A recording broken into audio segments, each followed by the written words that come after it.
ಮಾಡ್ತಕ್ಕಂಥ ಧರ್ಮದ ನಿಯಮಗಳನ್ನು ಮೀರಿ ನಡೀತಕ್ಕಂಥ ಕೆಲವಷ್ಟು ವಿಚಾರಗಳನ್ನ ಆ ಸಂದರ್ಭದಲ್ಲಿ ಅವ್ರು ಮಾಡಿದ್ರು. ಉದಾಹರಣೆಗಾಗಿ ಹೇಳೋದಾದ್ರೆ 1858 ಎನ್ಲಿಸ್ಟ್ಮೆಂಟ್ ಆಕ್ಟ್ ಅಂತಕ್ಕಂಥ ಕಾಯ್ದೆ ಪ್ರಕಾರ ಭಾರತೀಯರನ್ನ ಸಮುದ್ರದಾಚಿ ಸೇವೆಗೆ ಒತ್ತಾಯಿಸಿದರು. ಆದ್ರೆ ಭಾರತೀಯರು ಸಮುದ್ರ ದಾಟಿ ಸೇವೆಗೆ ಹೋಗುವುದು ಪಾಪದ ಕೆಲಸವೆಂದು ಭಾವಿಸಿದ್ದರು. ಧರ್ಮದಲ್ಲಿ ಹಸ್ತಕ್ಷೇಪ ಮಾಡಿದ್ರು ಅಂತ ಅರ್ಥ ಕೊಡ್ತಿದ್ದಾನೆ.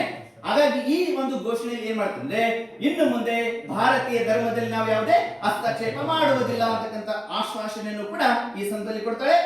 ಕೊನೆಯದಾಗಿ ಭಾರತೀಯರಿಗೆ ಆಡಳಿತದಲ್ಲಿ ಹೆಚ್ಚಿನ ಅವಕಾಶಗಳನ್ನು ಒದಗಿಸಲು ಭರವಸೆ ನೀಡ್ತಾರೆ. ಅಂದ್ರೆ ಕೆಲವಷ್ಟು ಸೈನಿಕ ಹುದ್ದೆಯಲ್ಲಿ ಉನ್ನತ ಹುದ್ದೆಗಳನ್ನು ಕೊಡ್ತಕ್ಕಂತಿರ್ಬೋದು, ಅವ್ರ ಸಂಬಳವನ್ನು ಹೆಚ್ಚಿಸ್ತಕ್ಕಂಥದ್ದು ಇರಬಹುದು, ಅಥವಾ ಕೆಲವೊಂದಿಷ್ಟು ಏನಂತಂದ್ರೆ ಸಿವಿಲ್ ಸರ್ವಿಸ್ ಹುದ್ದೆಗಳಲ್ಲಿ ಭಾರತಕ್ಕೆ ಹೆಚ್ಚು ಅವಕಾಶವನ್ನು ಕೊಡೋದಾಗಿ ಭರವಸೆ ನೀಡ್ತಾರೆ. ಈ 4 ಅಂಶಗಳು ಪ್ರಮುಖವಾಗಿ ಮ್ಯಾಗ್ನಾ ಕಾರ್ಟಾದಲ್ಲಿ ಒಳಗೊಂಡಿರ್ತಕ್ಕಂಥ ಅಂಶಗಳಾಗಿವೆ ಅಂತಕ್ಕಂಥ ವಿಚಾರ ಕೊನೆಗೊಳಿಸುತ್ತೆ. ತದಾದ ನಂತರ ಇನ್ನ 1857ರ ದಂಗೆಗೆ ಮತ್ತೊಂದು ಪರಿಣಾಮ ಏನಪ್ಪಾ ಅಂದ್ರೆ, ಭಾರತ ದೇಶದಲ್ಲಿ ಮೊಘಲರ ಆಳ್ವಿಕೆ ಕೊನೆಗೊಂಡಿತು. ಆಲ್ರೆಡಿ ಹೇಳಿದ ಹಾಗೆ ಮೊಘಲರ ಕೊನೆಯ ಚಕ್ರವರ್ತಿ ಯಾರಂತಂದ್ರೆ 2ನೇ ಬಹದ್ದೂರ್ ಶಾ ಅಂತಕ್ಕಂಥ ವ್ಯಕ್ತಿ ನಿಮ್ಗೆ ಗೊತ್ತಿದ್ದ.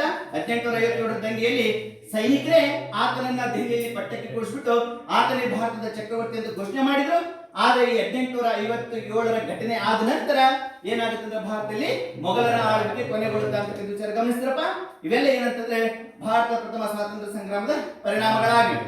ಹೀಗೆ 1857ರ ಕ್ರಾಂತಿಯು ಸಿಪಾಯಿ ದಂಗೆಯಿಂದ ಪ್ರಾರಂಭಗೊಂಡಿತು. ಅಂದ್ರೆ ಅದು ಸಿಪಾಯಿಗಳಂದ್ರೆ ಸೈನಿಕರಿಂದ ಪ್ರಾರಂಭವಾಯಿತು, ರಾಜರ ಹೋರಾಟವಾಗಿ ಪರಿವರ್ತನೆ ಹೊಂದಿ ನಂತರದೇನು ರಾಜರ ಹೋರಾಟಕ್ಕೆ ಅದು ಅಣಿ ಮಾಡಿಕೊಡುತ್ತೆ. ನಂತರ ಭಾರತೀಯ ದಂಗೆಯಾಗಿ ಅದು ಬೆಳವಣಿಗೆ ಹೊಂದಿ ಮತ್ತು